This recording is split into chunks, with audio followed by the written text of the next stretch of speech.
आज हम भारत और यूरोपीय संघ के बीच में हुए समझौते एफटीए फ्री ट्रेड एग्रीमेंट को आसान और आम आदमी के समझने वाले भाषा में समझने की कोशिश करते हैं।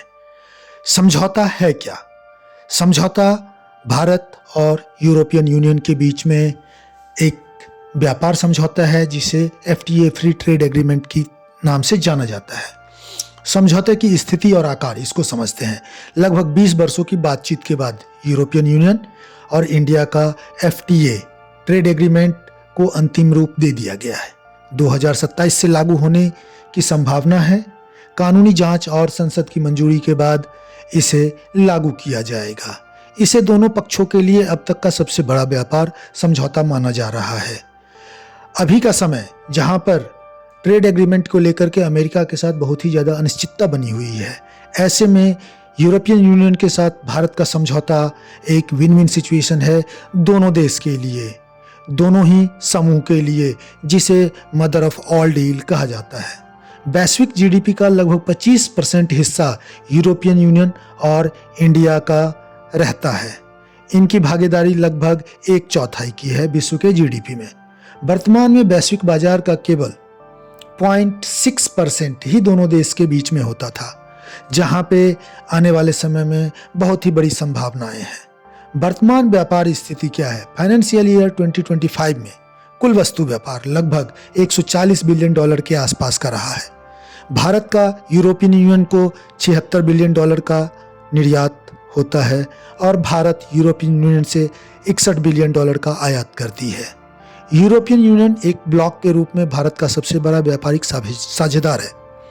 फाइनेंशियल ईयर 21 के बाद व्यापार लगातार बढ़ा है, लेकिन अभी भी पूरी क्षमता से काफ़ी कम है। एफटीए का मुख्य उद्देश्य क्या है? 92 to 97% टैरिफ लाइनों का उदारीकरण, 5 वर्षों में द्विपक्षीय व्यापार को दुगुना करने का लक्ष्य। लाभ केवल वस्तुओं तक सीमित नहीं है, अधिक एफडीआई आएगा, सेवाओं के व्यापार में विस्तार होगा, मजबूत सप्लाई चेन बनेगा। दोनों पक्षों के लिए रणनीतिक विविधीकरण भी संभव है।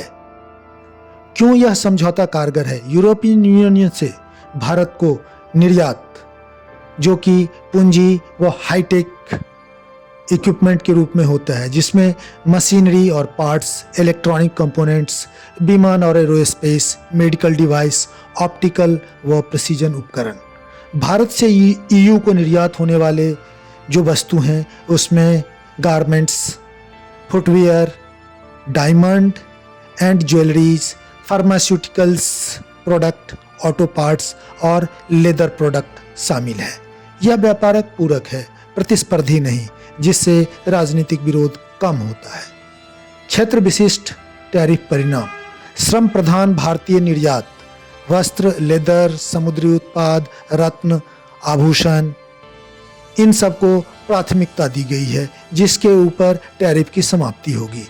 ऑटोमोबाइल के ऊपर में भारत आयात शुल्क को 110% से घटाकर 10% तक लाने के लिए एग्री हो गया है, जिससे कि महंगी गाड़ियाँ ऑडी और मर्सिडीज जैसी भारत में सस्ती हो जाएगी आने वाले समय में। भारतीय ऑटो निर्यात को ईयू में बेहतर पहुंच बनेगा। भारत भी अपना जो ऑटोमोबाइल इंडस्ट्रीज है वहां से निर्यात कर सकता है, जो कि वहां के मध्यम वर्गीय लोग हैं उनके पहुंच में आसानी से जाएगा।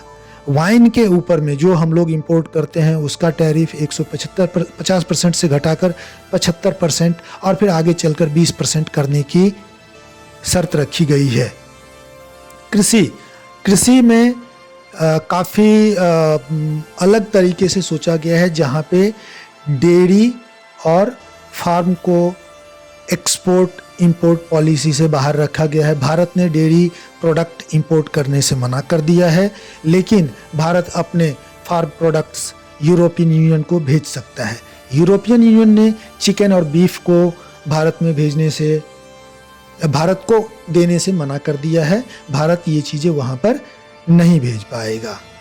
सेवाओं का व्यापार, सर्विस इंडस्ट्रीज़ का ग्रोथ काफ़ी अच्छा होने वाला है।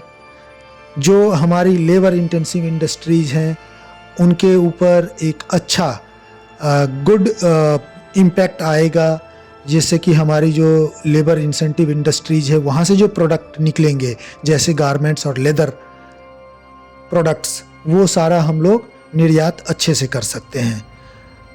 ईयू के लिए भारत की लगभग 50% निर्यात क्षमता अभी अप्रयुक्त है, मीन्स अभी यूज नहीं किया जा रहा है, जिसमें हम लोग काफ़ी अच्छा कर सकते हैं। Machinery, jewellery, electronics, pharma products and garments, इन सब को हम एक्सपोर्ट में अच्छा करेंगे और हमारा जो एक्सपोर्ट का जो टारगेट है वो अचीव कर पाएंगे। अमेरिका द्वारा कुछ भारतीय वस्तु पर 50% टैरिफ लगाया गया है, जिसमें यही सारी प्रोडक्ट्स हैं जैसे गारमेंट्स और ज्वेलरीज, जिसका हम लोग भरपाई यूरोपियन यूनियन से कर लेंगे। ईयू भारत के लिए एक वैकल्पिक बाजार बन सकता है। भारत का निर्यात जो $76 बिलियन है यूरोपियन यूनियन को अभी, और $87 बिलियन अमेरिका को है, तो अमेरिका में जितना इम्पैक्ट हमें होगा वो उस इम्पैक्ट की भरपाई हम यूरोपियन यूनियन से कर सकते हैं। व्यापार संरचना में बदलाव होगा, जैसे खनिज ईंधन व तेल 11 से 22% हो जाएगा, इलेक्ट्रिकल मशीनरी 4 से 14 और ऑटोमोबाइल पार्ट्स 5 से 6%। यूरोपियन यूनियन और भारत की हिस्सेदारी में मशीनरीज 18 से 22%, इलेक्ट्रिकल मशीनरीज 9 से 14% और विमान व अंतरिक्ष उपकरण 1 से 9% होने की संभावना है। भारत अभी वर्तमान में ईयू के टोटल निर्यात का केवल 0.8% कर रहा है, जबकि चीन की हिस्सेदारी 3.6% है। रक्षा निर्माण के क्षेत्र में अच्छी भागीदारी हो सकती है।